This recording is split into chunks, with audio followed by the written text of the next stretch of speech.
로마서 1장 16절 17절입니다. 내가 복음을 부끄러워하지 아니하노니 이 복음은 모든 믿는 자에게 구원을 주시는 하나님의 능력이 됨이라. 첫째는 유대인에게요 또한 헬라인에게로다. 복음에는 하나님의 의가 나타나서 믿음으로 믿음에 이르게 하나니 기록된 바 오직 의인은 믿음으로 말미암아 살리라 함과 같으니라. 아멘. 오늘은 특별히 또 거기에 맞게 마틴 루터가 종교개혁을 한 종교개혁 오늘 496주년이 되는 주일입니다. 이제 4년만 있으면 반세기가 되는 500년이 지나갑니다. 그리스라든지 터키 쪽에 모든 그 역사들이 보면은 그 구교회와 또 서방교회와 동방교회에 나누어지는 일들, 이런 모든 부분들이 그 흔적들이 그대로 남아있기 때문에 참 역사적으로 증명을 할 수 있었고, 또 그것을 통해서 하나님이 지금까지 남겨두시고 진행해 나가는 이런 세계의 역사를 바라볼 때에 정말 우리가 이 개혁이라고 하는 것이 얼마나 중요한가 하는 것을 깨닫게 됩니다. 오늘 이 종교개혁 기념주일에 정말 이 개혁에 대한 어떤 좀 늘 1년에 한 번 지나가는 그런 말씀이 아니라 좀 심각하게 이 말씀을 이 시대에 우리가 오늘 받으면서 우리에게 정말 개혁적인 그런 메시지가 되었으면 좋겠습니다. 중세기 종교개혁은 우리가 잘 아는 대로 1517년 10월 31일 마틴 루터가 위텐베르그 대학 정문에다가 내걸었던 95개 조항의 항의문에서 종교개혁이 시작이 됩니다. 하나님께서 역사를 보면은 유일한 종교가 부패하거나 속화되어 무기력하게 되어질 때마다 하나님께서는 그 시대마다 자기의 종들을 세워가지고 종교개혁을 단행했던 이런 역사들을 우리는 보게 됩니다. 우리가 역사적으로 보면은 처음 사람 아담과 그 아들 가인과 아벨이 있지 않았습니까? 그 가인과 아벨이 있는데 그때의 가인의 종교가 형식에 치우쳤을 때에 아벨을 통해서 그것을 혁신시켰던 이런 모습을 보게 되죠. 또 이스라엘의 모든 백성이 우상 숭배에 기울이고 있을 때에 기드온이라고 하는 귀한 종을 택해가지고 모든 바알 신상을 도끼로 다 찍어 없애고 종교의 대혁명을 일으켰던 그런 역사적인 일을 우리가 보게 됩니다. 또 왕국시대로 내려와 보면은 왕국시대에는 국가가 혼란하고 백성이 도탄에 빠질 때에 아사왕이라고 하는 사람을 그 시대에 세우셔서 종교 혁신을 일으켜서 번영을 이루었습니다. 그리고 요시야 왕을 세우셔가지고 종교의 부흥을 일으키는 이런 종교 개혁을 단행한 역사적인 일들도 우리가 보게 됩니다. 그리고 신약시대에 와서는 초대교회가 처음에는 순수하게 부흥하고 발전합니다.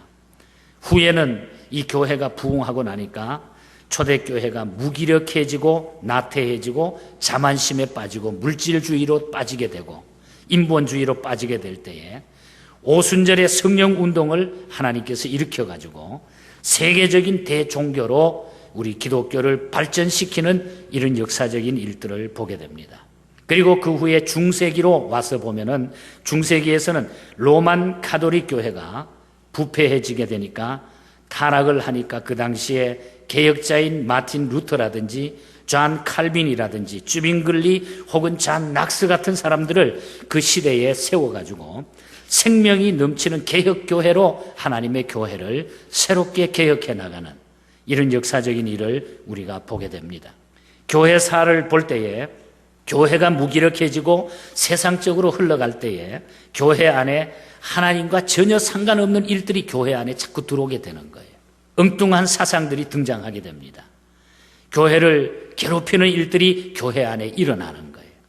오늘 또 이 시대에 이런 일들이 교회 안에 교회라고 해가지고 그냥 평안하고 다 좋은 일만 있는 것이 아니라 교회를 통해 가지고 무기력한 사상들, 세상의 사상들, 인본주의 사상들, 물질적인 사상들이 교회 안에 침투해 나가면서 교회를 어지럽게 만들고 오늘 성도들을 세상으로 빠지게 만드는 이런 경우를 보게 됩니다. 그렇기 때문에 교회는 부단히 개혁되어야 된다 하는 말씀을 우리가 느끼게 되죠. 존 칼빈은 그런 말을 했어요. 기독교는 부단히 개혁되어야 된다. 리폼드 돼야 된다. 개혁돼야 된다.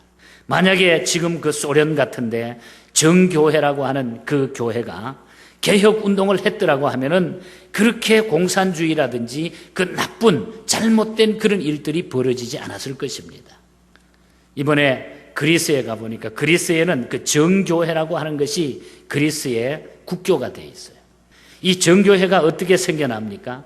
원래 캐톨릭에서 동방과 서방교회가 싸움을 하게 되면서 동방교회는 바로 로만 캐톨릭에 그대로 있고 서방교회는 캐톨릭에 그대로 되어 있어요. 그러니까 동방과 서방이 나누어지면서 인본주의가 들어오게 되고 그 다음에 어떤 전통적인 것 그리고 물질주의 그리고 어떻게 하든지 우리가 그 권력을 잡아가지고 우리가 리더를 해야 되겠다. 이것 때문에 모든 일들이 벌어지고 있는 거예요. 그래서 그리스 같은 나라에는 동방 정교회가 국교가 되어 있기 때문에 다른 종교가 발을 붙이지 못하게 되어 있어요. 신화의 나라입니다, 거기는. 그래서 보면은 그 사람들은 어떤 전통이라든지 내려오는 그 모든 것들을 그대로 그냥 간직하고 그것이 믿음이고 그것이 신앙인 줄 알아요. 정말로 알맹이 같은 이 구원의 역사들, 생명을 구원하는 이런 일들에 치우치는 게 아니라 그냥 세상적이고 어떤 전통적인 것을 우리가 이걸 지켜야 된다. 이렇게 함으로 말미암아 그 나라가 정상적으로 가지 못하는 오늘 현재의 이 시점을 우리가 발견하게 됩니다. 그 흔적들을 바라보면서 가슴 아픈 이런 일들도 우리는 느끼게 되는 겁니다. 그래서 이 개혁이라고 하는 것은 대단히 중요한 것입니다. 종교개혁의 진정한 의의는 어떤 반항이나 분열자의 책동이 아닙니다. 다만 초대교회로 돌아가는 운동이고 하나님의 말씀으로 돌아가는 운동이 바로 개혁이라고 하는 얘기입니다. 이 개혁이라는 말은 영어로 말하면 리폼드입니다. 리폼드. 무엇이든지 과거 것은 부숴버리고 새로운 것을 만드는 것이라 그렇게 생각하기 쉬운데 그런 뜻이 아닙니다. 과거의 것을 부수고 새로운 것을 만들어낸다고 하는 뜻은 어떤 갱신이라고 하는 리뉴라고 하는 이런 단어를 쓸 수 있을 것입니다. 변혁이라고 하는 이런 단어가 맞을 것입니다. 그러나 이 개혁이라고 하는 것은 과거를 무조건 해서 부셔버리는, 없애버리는, 고치는 이런 사건이 아니에요. 이 개혁이라고 하는 말은 교회가 비본질적으로 되어진다든지 신앙의 내용이 선지자와 사도들이 증거했던 성경의 진리와 달라졌을 때에 그것을 본래의 신앙의 원리대로 바로잡고 바로 되돌려 놓는 것이 바로 개혁이라는 말이에요. 다시 말하면 성경으로 돌아가는 운동이에요. 말씀으로 돌아가는 운동이 바로 개혁이라고 하는 것입니다.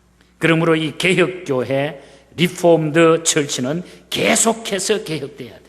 저는 그저 감사한 것이 그래도 우리 CRC 교단이 우리가 속해 있는 교단이 크리스천 리폼드 처치입니다.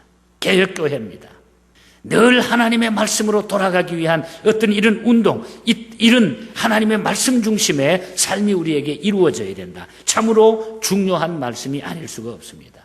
그래서 이 종교개혁이라고 하는 것은 루터나 칼빈의 사상이 아닙니다.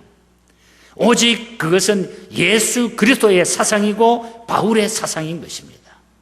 종교개혁에 근본적인 의의가 있습니다. 저는 오늘 이 짧은 시간에 간단하게 세 가지만 말씀을 드리려고 합니다. 종교개혁의 진정한 의의가 무엇인가? 첫 번째로는 성경의 권위를 되찾는 혁명이에요. 하나님의 말씀의 권위를 찾는 거예요. 신앙생활의 유일무이한 법칙은 성경의 권위를 찾는 것입니다. 그 당시에 성경의 권위를 로마 교황의 손에서 다시 찾는 운동이었어요. 그 당시에 로마 교황은 성경보다 교황이 더 높게 있었어요. 하나님의 말씀보다. 그래서 이 성경의 권위를 되찾는 운동이 개혁이었습니다. 로만 캐톨릭에서는 성경의 권위보다 교회의 권위를 더 내세우고 성경을 마음대로 요리하고 거기다가 과감시키는 거예요. 뺄 것 빼고 또한 거기 더할 것을 더하는. 그러나 이 개혁자들은 교회의 권위보다는 사람의 권위보다는 이 교황의 권위보다는 또한 성경의 권위를 그거보다 훨씬 더 높이고자 개혁운동을 벌였다고 하는 사실입니다. 캐톨릭에서는 교회가 성경을 필요로 하는 의미에서 성경의 가치를 인정했었지 결코 성경이 교회를 필요로 할 수 없다고 보았다는 얘기예요. 참 중요한 얘기입니다.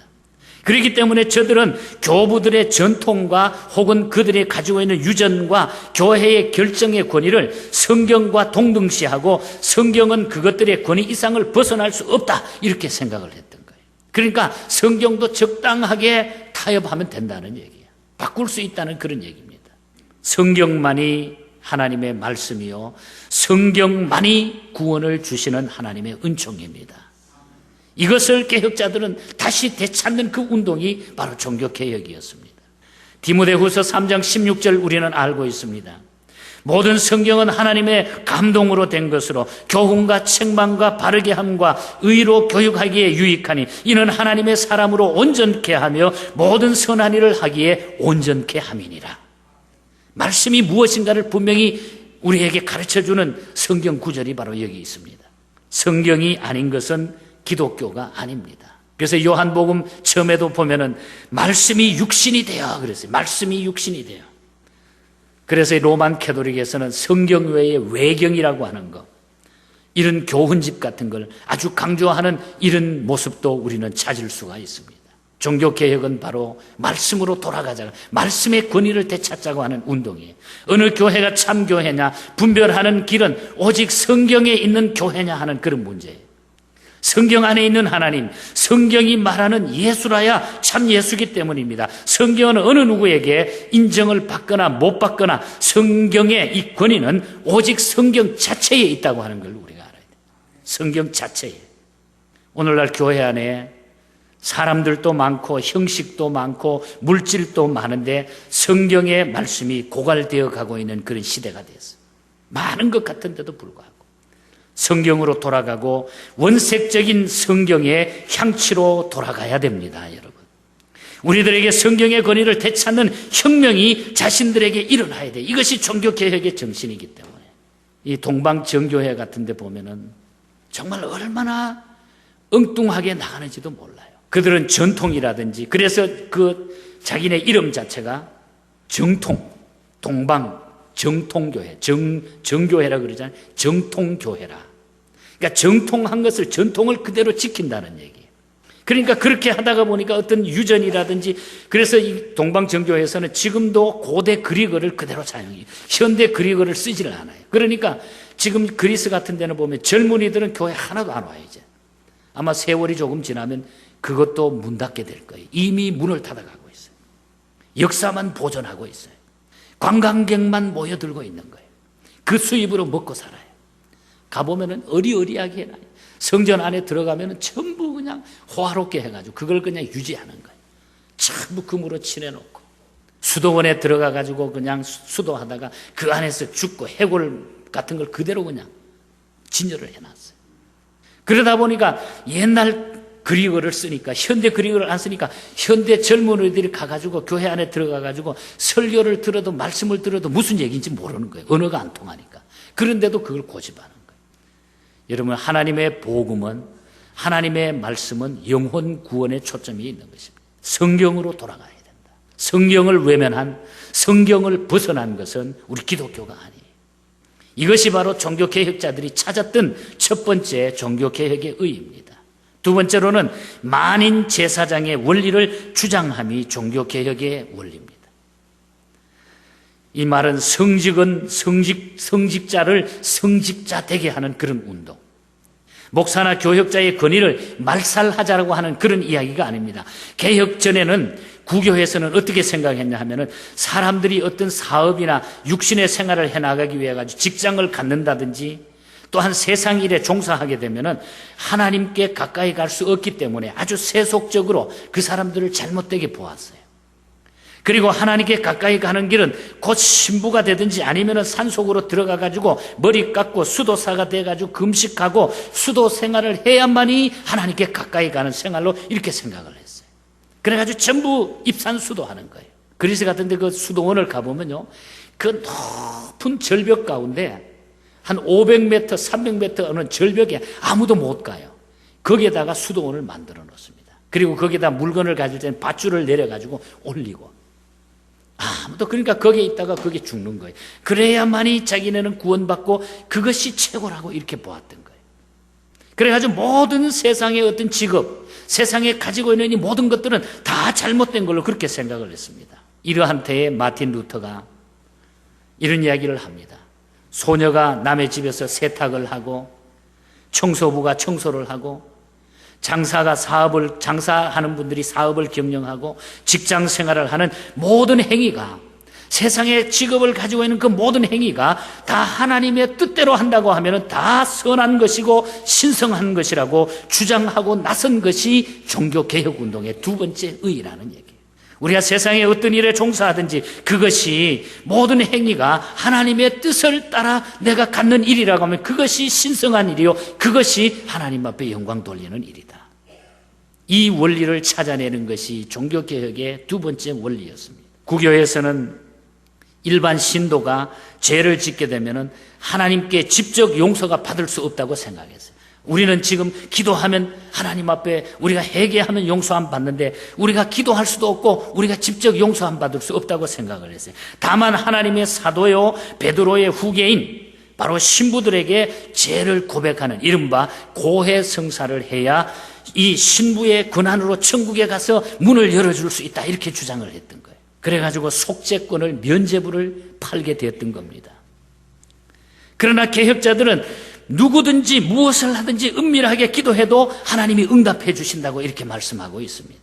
1512년에 교황 레오 10세가 베드로 사원을 짓기 위해 가지고 건축 자금이 필요하니까 그때 속죄부를 팔기 시작해요. 속죄권을 팔기 시작해요. 그러니까 팔면서 이 속죄권 하나만 갖고 있으면 천국 간다, 천국 간다. 그래가지고 많은 사람들이 돈을 주고 그 속죄권을 삽니다. 그렇게 해서 베드로 성당을 짓게 돼요. 그것이 종교개혁 2년 전에 일어났던 일들이에요.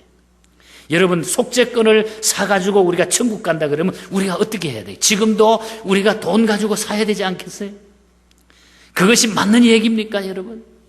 개혁자들은 그렇게 말하지 않았어요. 개혁자들은 물론 누구든지 은밀하게 기도해도 다 응답해 주신다고 믿었다는 얘기죠. 또 천국에 가고 못 가는 것은 내가 가고 못 가는 게 아니라 하나님께 달려있음을 분명히 말씀을 하고 있다는 얘기예요.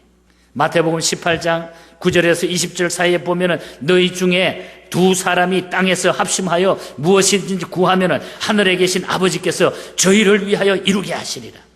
또 20절에 두세 사람이 내 이름으로 모이는 곳에는 나도 그들 중에 있느니라. 모여서 하나님 앞에 기도하면 하나님이 응답하시고 그것을 통하여 하나님이 역사하셔서 우리에게 구원과 우리에게 놀라운 하나님의 역사를 만들어 주신다고 그랬어요.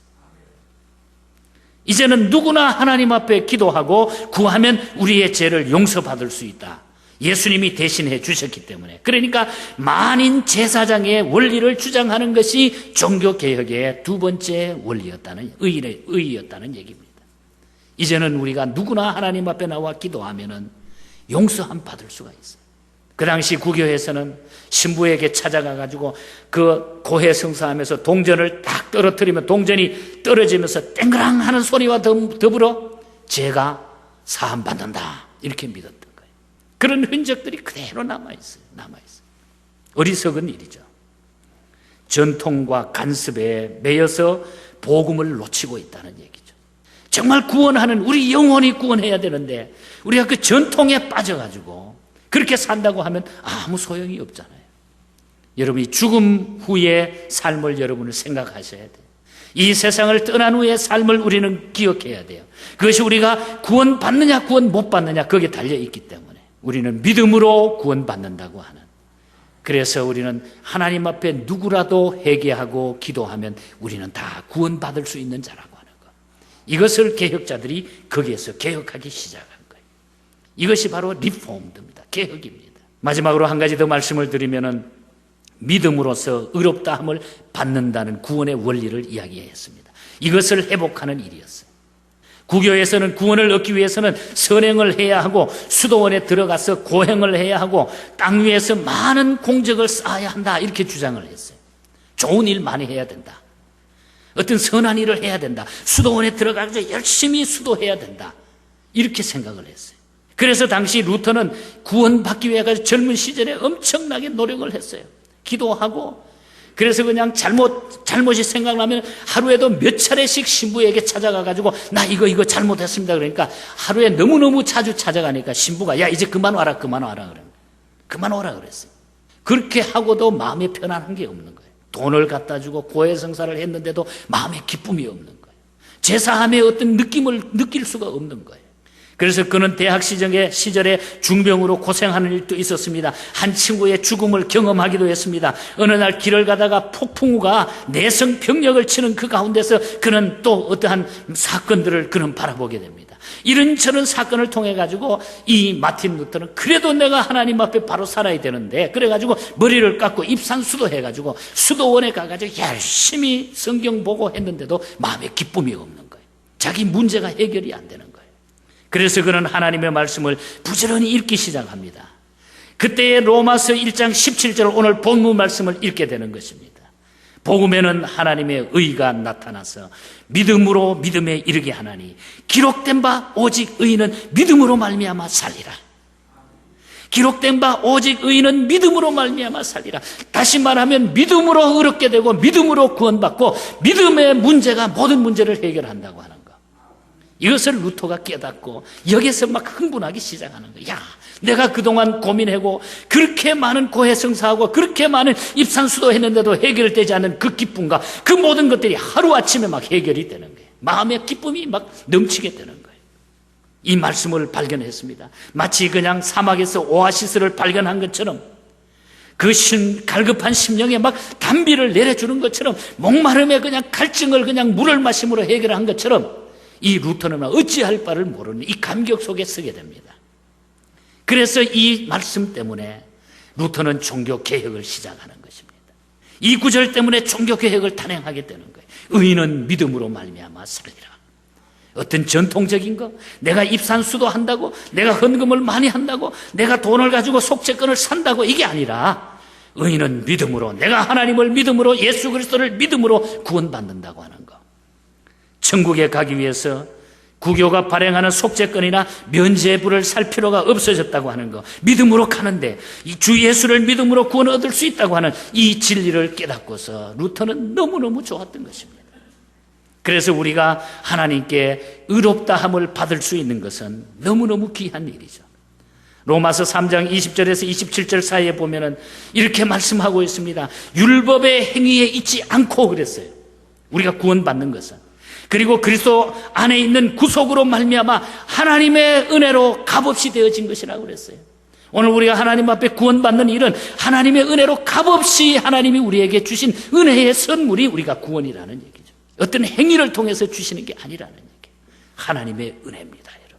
그래서 우리가 예수 믿는 이 자체가 얼마나 귀한 건지 몰라요. 하나님의 은혜예요, 여러분.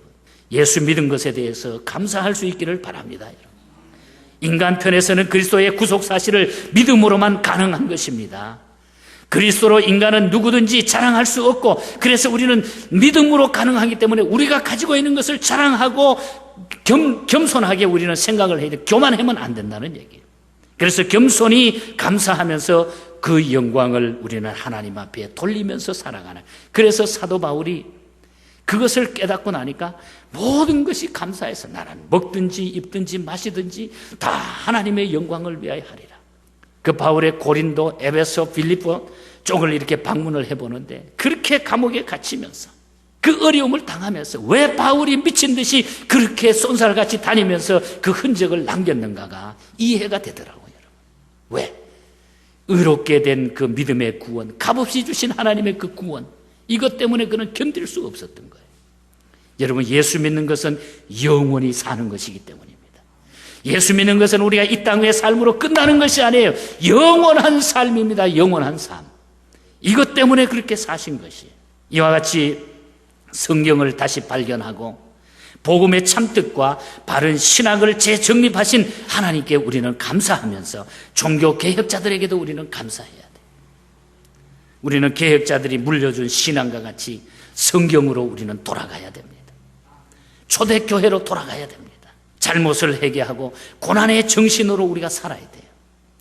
저는 그래서 이 개혁주의를 맞이하면서 지금 오늘날 이 교회가 지나치게 율법화하는 경향이 있는가 하면 신앙의 길이 너무너무 넓어져 가고 있다고 하는 것, 너무도 심령에 할기가 없고 세상과 타협하는 상황윤리 속에 오늘 교회가 가고 있다고 하는 것, 오늘 성도들도 나도 모르게 거기에 접해서 그대로 따라가고 있다고 하는 것, 이걸 생각하면서 우리는 다시 한번 회개하는 심정으로 주께 돌아서야 됩니다. 동성연애도 모든 것도 다 뭐 오늘 시대가 그러니까 우리가 허용해야 된다고 하는 이런 일들이 그냥 일어나고 있는 거예요. 정신 차려야 됩니다. 먼저 우리의 심령의 개혁이 일어나야 되겠습니다. 초대교회의 성도들이 가슴이 뜨거웠던 많지 오늘 우리도 뜨거워졌으면 좋겠어요. 초대교회가 주의를 지키는 것처럼 우리도 그때 주의를 지켰던 그 성수주의라는 그 뜨거움이 우리에게 있었으면 좋겠어요. 초대교회가 기도한 것만큼 우리도 기도했으면 좋겠어요. 초대교회가 성경을 읽은 것처럼 우리도 읽었으면 좋겠어요. 초대교회가 전도한 것처럼 우리도 전도했으면 좋겠어요. 초대교회가 사랑한 것처럼 우리도 뜨겁게 사랑했으면 좋겠어요. 초대교회가 헌금하며 시간을 바치며 자기 몸을 통해서 하나님 앞에 삶을 살았던 것처럼 우리도 그렇게 했으면 좋겠어요.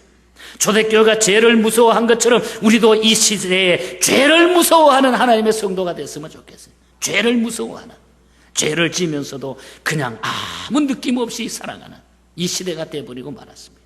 날마다 성경과 더불어 살고 성경대로 순종하고 성경대로 죽는 생활이, 그것이 개혁교회의 신앙이에요. 다시 말하면 이 개혁이라고 하는 것은 하나님의 말씀 위에 굳건히 서는 것을 이야기합니다.